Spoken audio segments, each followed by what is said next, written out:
Assalamualaikum warahmatullahi wabarakatuh. Di pertemuan kedua ini, kita akan melanjutkan pembahasan lebih lanjut, yaitu membahas tentang konsep dasar dan karakteristik penelitian. Ini adalah awal bagaimana mahasiswa atau siapapun termasuk peneliti pemula harus paham tentang bagaimana konsep dasar dan karakteristik penelitian. Pertama kali yang perlu kita pahami bahwa penelitian ilmiah itu bagian yang tak terpisahkan begitu dari ilmu pengetahuan. Karena ilmu pengetahuan ini harus berkembang dan pengembangan ilmu pengetahuan itu harus melalui penelitian-penelitian ilmiah yang dilakukan oleh dosen, bisa oleh mahasiswa, bisa oleh siapapun yang ingin mengembangkan ilmu pengetahuan. Penelitian ilmiah dan ilmu pengetahuan merupakan dua hal yang tak mungkin terpisahkan satu dari lainnya. Oleh karena itu, di dalam konteks metodologi penelitian ini, penelitian ilmiah selalu dilakukan oleh setiap mahasiswa di akhir semester biasanya seperti skripsi, kemudian kalau di S2 disebut dengan tesis, kalau yang di S3 disebut dengan disertasi begitu.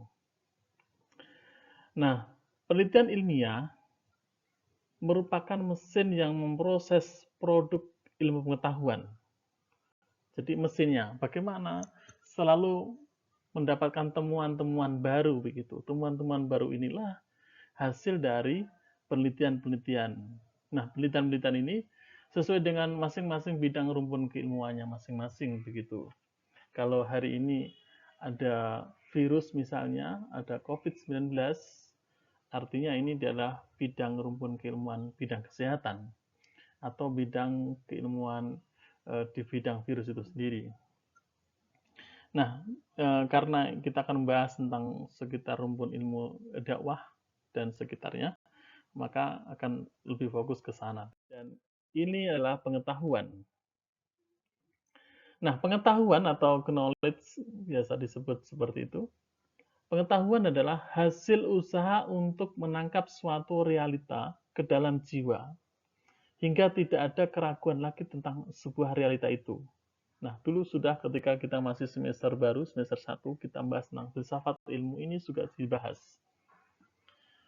Nah, di dalam konteks ini, tidak ada keraguan merupakan kata kunci. Jadi objek sebuah realita ini adalah bisa benda, bisa peristiwa, bisa sifat, dan sebagainya. Itu pengetahuan. Nah, pengetahuan itu cukup sampai pada tataran mempercayai tanpa ragu tentang suatu realita itu.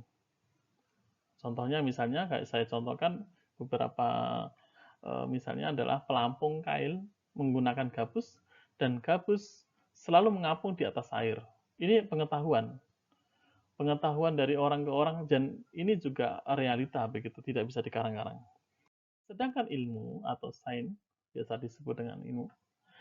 Ilmu itu menghendaki tentang penjelasan lebih lanjut bagaimana sebenarnya suatu pengetahuan itu.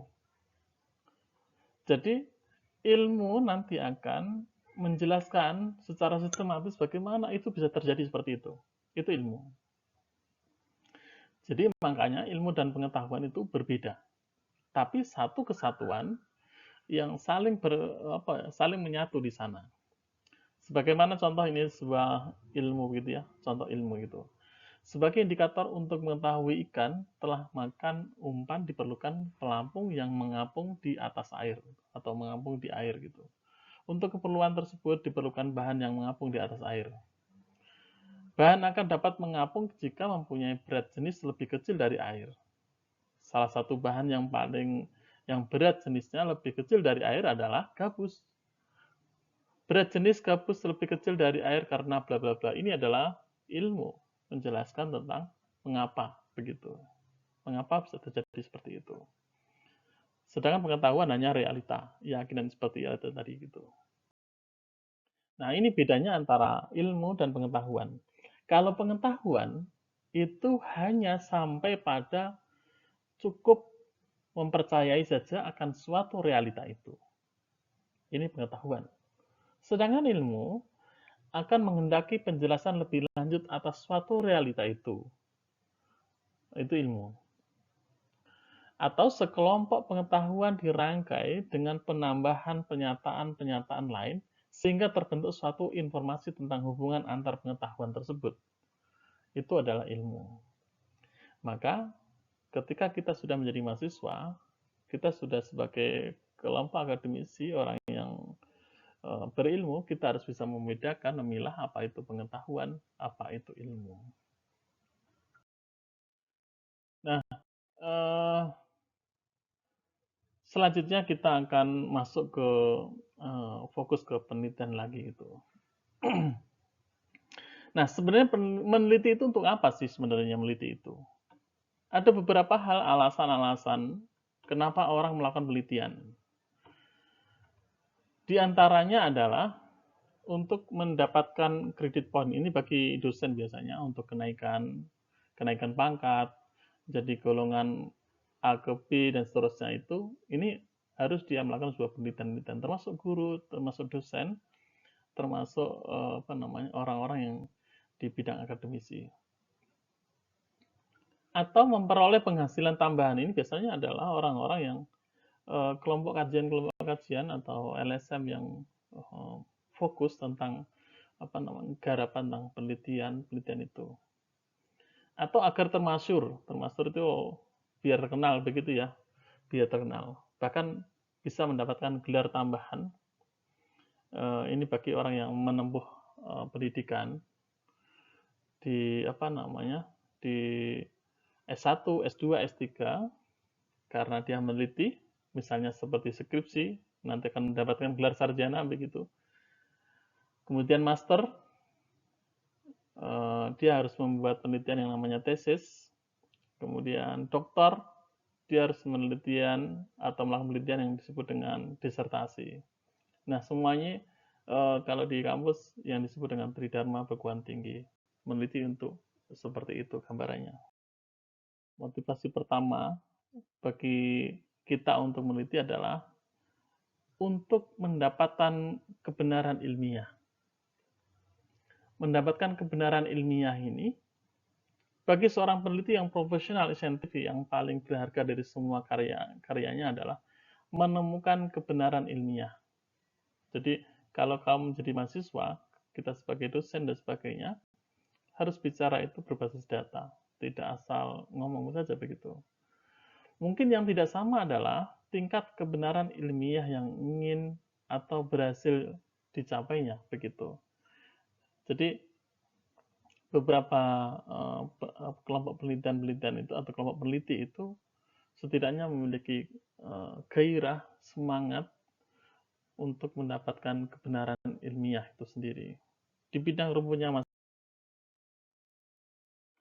Kebenaran ilmiah adalah untuk memperoleh kebenaran ilmiah itu seperti itu. Dikembangkan dengan metode ilmiah yang memiliki pola umum yang disebut dengan kerangka penelitian ilmiah. Nah, model umum kerangka penelitian ilmiah ini adalah penelitian ilmiah merupakan serangkaian kegiatan di mana yang sistematis didasarkan dengan metode ilmiah begitu. Untuk apa? Tujuannya adalah mendapatkan sebuah jawaban secara ilmiah dari masalah atau pertanyaan penelitian yang diajukan sebelumnya. Jadi, seorang peneliti nanti setidaknya dia akan setelah melakukan itu, dia harus tahu apa yang menjadi tujuan penelitiannya itu, sehingga dia akan mendapatkan jawaban dari tujuannya dia itu. Garis besar kerangka penelitian ilmiah dimulai dengan adanya sebuah permasalahan yang perlu dicari jawaban atau pemecahannya secara ilmiah. Nah, Ini harus pahami bersama bahwa memang penelitian itu didasari dengan sebuah permasalahan-permasalahan. Permasalahan-permasalahan inilah yang harus dipahami oleh mahasiswa. Oleh sebab itu ketika mahasiswa belum menemukan masalah, dia melakukan observasi awal, dia bisa melakukan terjun langsung ke lapangan, menemukan problem-problem itu dengan cepat, atau bisa mencari informasi-informasi dengan cara-cara yang tertentu. Bagaimana mendapatkan sebuah informasi masalah yang ada di lapangan tersebut, sesuai dengan fokus penelitiannya seperti apa gitu. Kemudian yang kedua adalah pertemuan antara aspek objektif, maksudnya permasalahan tadi, dan aspek subjektif, sebuah dorongan bagaimana mencari sebuah jawaban ini. Ini merupakan titik tolak dari semua penelitian. Jadi contoh misalnya terjadi terjadi banjir, maka akan dicari problemnya di mana, masalahnya di mana begitu. Nah, kalau kita tidak bisa terjun ke lapangan, maka mencari informasi semaksimal mungkin mendapatkan problem atau menemukan permasalahan itu di lapangan yang ada di sana. Jawaban secara ilmiah terhadap permasalahan yaitu dengan peneliti mencoba menggali khasanah pustaka untuk mencari teori atau konsep yang relevan dengan permasalahan yang diajukan. Jadi gini, seorang peneliti setidaknya dia harus bisa menguasai menguasai tentang konsep atau teori-teori yang relevan. Relevan itu sesuai dengan problem yang ada yang diajukan atau fokus permasalahan yang diajukan di dalam penelitian yang dilakukan begitu. Maka yang kedua adalah peneliti mulai membaca hasil bacaannya, kemudian menelaah, kemudian membandingkan, mempersoalkan, mencari-cari alternatif jawaban yang paling sesuai begitu. Nah, kalau ini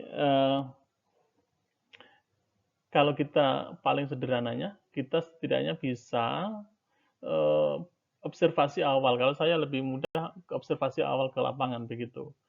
Di observasi lapangan itu lebih mudah kita akan mendapatkan informasi-informasi itu, dan kita harus bisa mencermati secara detail di sana begitu. Nah, mekanismenya ada beberapa hal. Yang pertama adalah penalaran deduktif induktif. Ini yang paling umum dilakukan. Deduktif pakai umum ke khusus, kemudian induktif adalah khusus ke umum.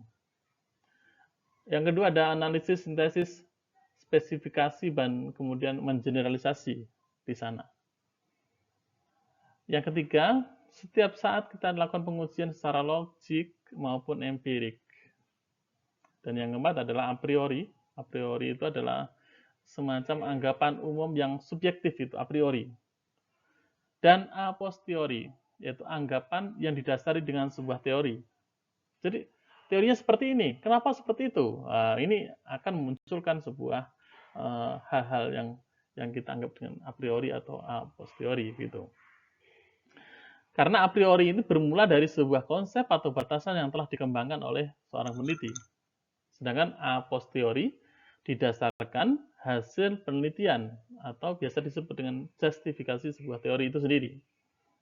Maka ketika kita melakukan sebuah penelitian di sana, kita harus memahami tentang teori-teori apa yang menjadi kajian dalam penelitian itu. Nah, sifat jawaban penelitian itu kita jangan menganggap bahwa penelitian kita ini adalah satu-satunya yang sudah benar, satu-satunya yang paling baik, satu-satunya yang tidak bisa terbantahkan. Tidak bisa. Karena setiap jawaban final terhadap permasalahan penelitian ini, jawaban tadi dianggap sebagai jawaban yang paling benar, namun masih akan bisa dibuktikan lagi pada tahap lain. Jawaban pertama di atas merupakan konklusi, artinya kesimpulan itu, atau biasa disebut dengan kesimpulan, dan diperlukan sebagai tesis. Sedangkan jawaban yang kedua dipandang sebagai konklusi. Konklusi itu bisa dianggap sebagai sebuah kesimpulan gitu ya. sementara dan diperlakukan sebagai hipotesis. Jadi begini, intinya, penelitian ini selalu berkembang begitu ya. Jawaban-jawaban ini akan menjadi pijakan-pijakan pada penelitian berikutnya di sana. Jika jawaban itu diperlukan sebagai hipotesis, maka masih ada satu tahap lagi yang harus dilewati, yaitu pembuktian. Bagaimana? Seperti apa itu pembuktiannya?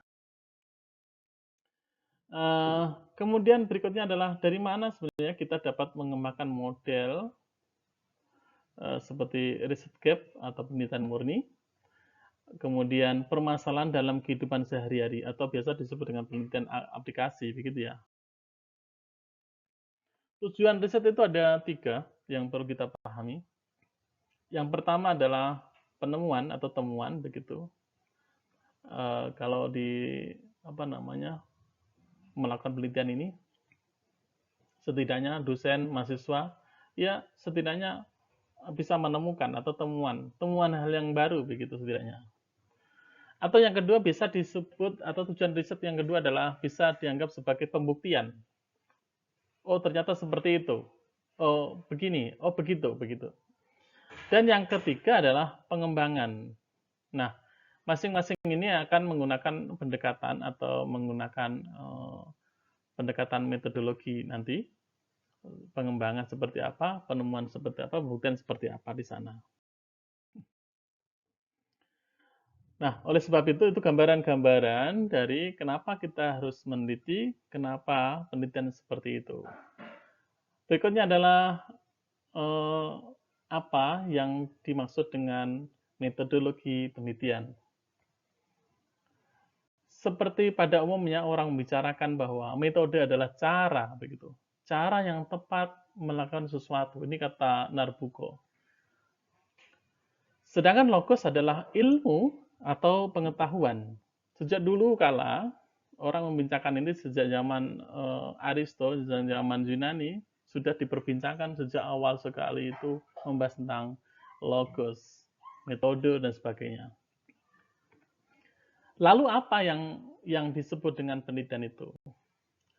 Kalau kita mau bertanya definisi tentang penelitian, pasti akan sangat beragam, berbeda, dengan berbagai latar belakang seorang peneliti. Nah, berikutnya adalah penelitian itu kita melihat klausulnya. Kalau kita lihat klausulnya, kata penelitian itu berasal dari bahasa Inggris gitu ya, yang disebut dengan riset. Riset itu sendiri berasal dari kata re, yang berarti kembali, dan set, yang berarti mencari. Dengan demikian arti sebenarnya dari riset adalah mencari kembali, menemukan kembali, mengkaji kembali, meninjau kembali, dan seterusnya itu. Itu definisi awal atau secara klausul seperti itu. Berikutnya adalah penelitian sebagai suatu proses. Ciri khas penelitian adalah proses yang berjalan secara terus-menerus. Makanya dalam konteks penelitian ini tidak berhenti, begitu. Selama ilmu pengetahuan itu ingin berkembang, maka penelitian harus dilakukan terus-menerus atau dilakukan oleh siapapun, begitu, dengan kaidah-kaidah ilmiah yang sudah ditentukan di sana. Jadi, hasil penelitian tidak akan pernah merupakan hasil yang bersifat final. Artinya, tidak berhenti, begitu ya. Apapun itu. Makanya kalau dulu ada orang mengatakan kalau bumi berasal dari apa dan sebagainya, terus kemudian berkembang lagi. Oh enggak, seperti itu. Maka ini adalah siapa yang membantah atau siapa yang mengkanter itu adalah temuan penelitian berikutnya. Nah, oleh sebab itu, kalau saudara sebagai seorang peneliti, jangan beranggapan bahwa saya ada satu-satunya penelitian atau saya satu-satunya orang yang meneliti yang paling benar dan sebagainya. Karena penelitian itu tidak bersifat final gitu ya. Hasil penelitian seseorang harus tunduk pada penelitian orang lain yang datang belakangan. Selama itu bisa menjelaskan argumentasi, data, dan sebagainya, pendekatan yang jelas, dengan sistematis jelas, maka tidak bisa kita kemudian menyalahkan. Jadi proyek penelitian dari awal sampai akhir merupakan sebuah proses. Itu yang perlu kita pahami. Nah, beberapa di negara maju itu ada setidaknya penelitian itu ada yang berjangka panjang begitu ya, berpuluh-puluh tahun untuk menemukan sesuatu karena dari generasi A ke generasi B ke generasi C dan sebagainya itu, sehingga ilmu pengetahuan seperti kita saksikan bersama berkembang pesat yang seperti sekarang ini, sehingga manusia misalnya berbicara bisa didengar di belahan benua, kemudian kita bisa terbang, kita bisa itu adalah berkat tentang perkembangan ilmu pengetahuan di sana. Nah, berikutnya adalah tentang kaitannya dengan pengertian. Kita harus tahu tentang pengertian di sini. Kata David gitu, menurut David, penelitian adalah pemikiran yang sistematis mengenai berbagai jenis masalah yang pemecahannya memerlukan pengumpulan dan penafsiran fakta-fakta.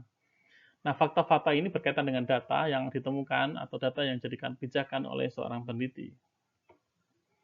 Penelitian adalah suatu cara untuk memahami sesuatu dengan melalui penyelidikan atau melalui usaha mencari bukti-bukti yang muncul sehubungan dengan masalah itu atau masalah tersebut begitu ya. Yang dimana dilakukan secara hati-hati sekali hingga diperoleh atau hati-hati sekali sehingga diperoleh dengan pemecahannya. Ini kata Khalid ya, yang dikutip dari Muhammad Ali. Selanjutnya adalah menurut Suprapto, penelitian itu adalah penyelidikan dari suatu bidang ilmu pengetahuan yang dijalankan untuk memperoleh fakta-fakta atau prinsip-prinsip dengan sabar atau penuh dengan kehati-hatian dan serta sistematis.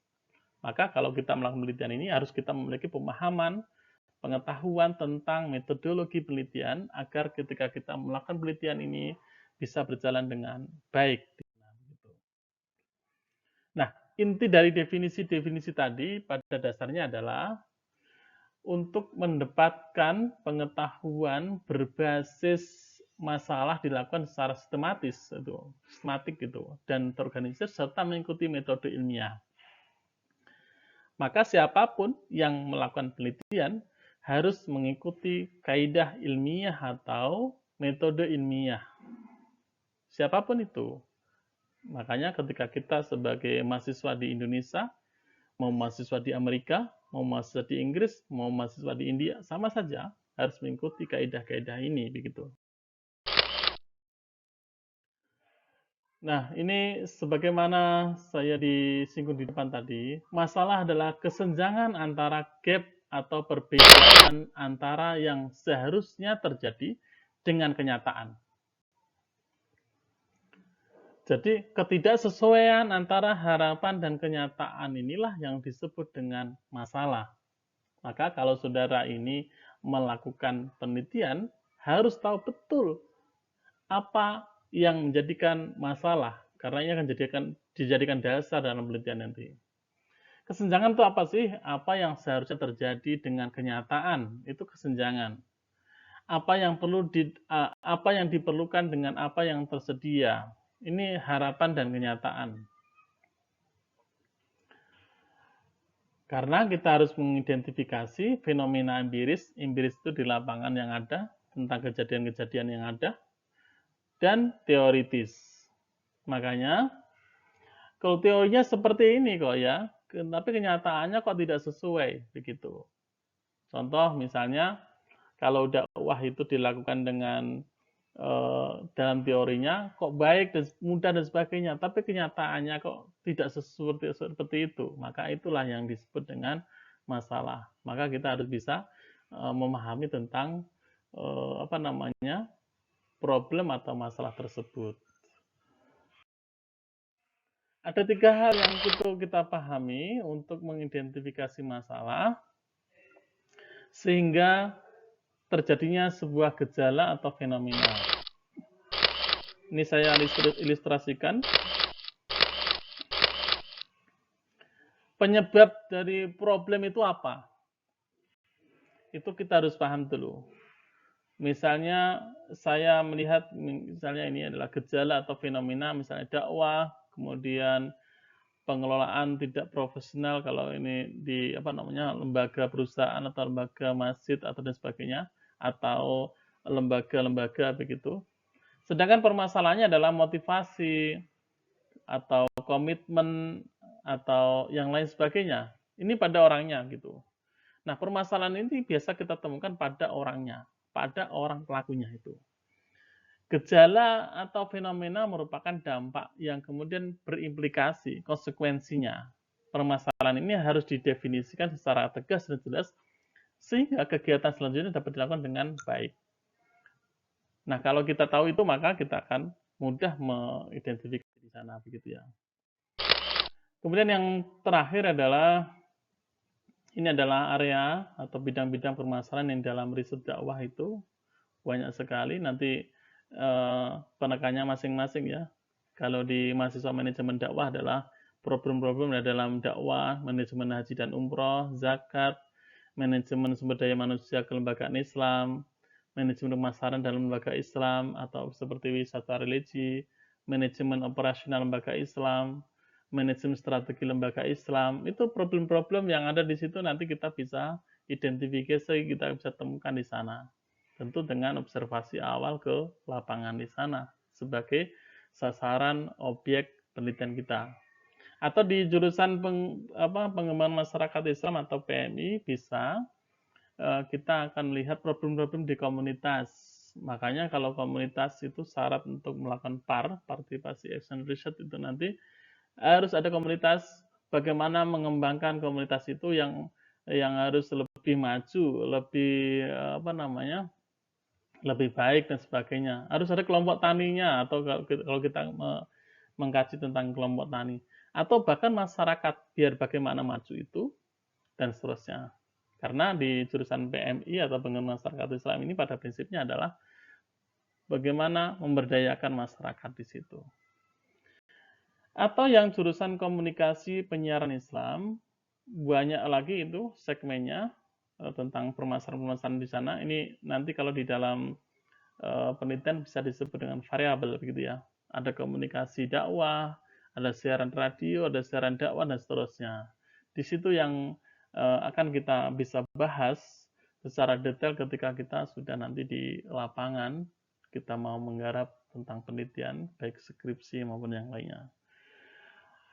Barangkali itu yang bisa kita diskusikan hari ini. Mudah-mudahan atau kita sampaikan materi ini, silakan mahasiswa bisa pahami secara detail ini sebagai kerangka awal bagaimana kita memahami tentang konsep dasar dari metodologi penelitian ini.